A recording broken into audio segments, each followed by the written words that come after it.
They called her a diversity hire behind her back, until her code saved the company $30 million.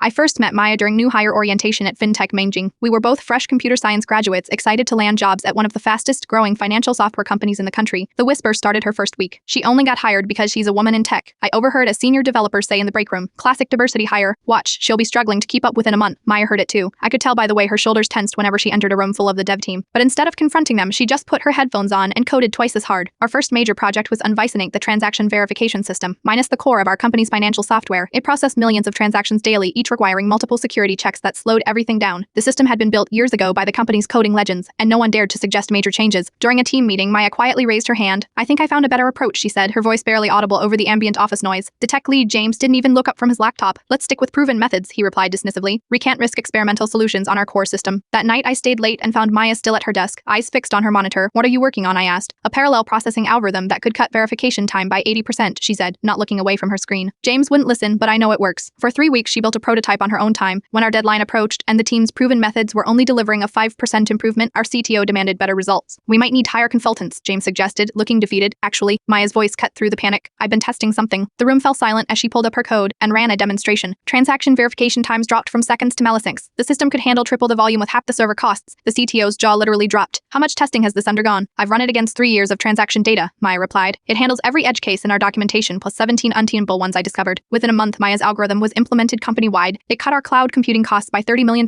annually and reduced customer complaints about transaction delays by 92% at the quarterly all-hands meeting. The CEO presented Maya with an innovation award. As she walked to the stage, I watched James and the other developers who had dismissed her stare at their shoes. After the ceremony, Maya found me by the refreshment table. I expected her to gloat, but instead she said something I'll never forget. The problem with being underestimated is that you spend your whole life proving people wrong instead of just doing what you love. Today's the last day I code to prove anyone wrong. From now on, I code because it's beautiful. Yesterday, Maya became our new director of Mixed Mind Torn. James now reports to her sometimes success isn't about being recognized. It's about being so good they can't ignore you.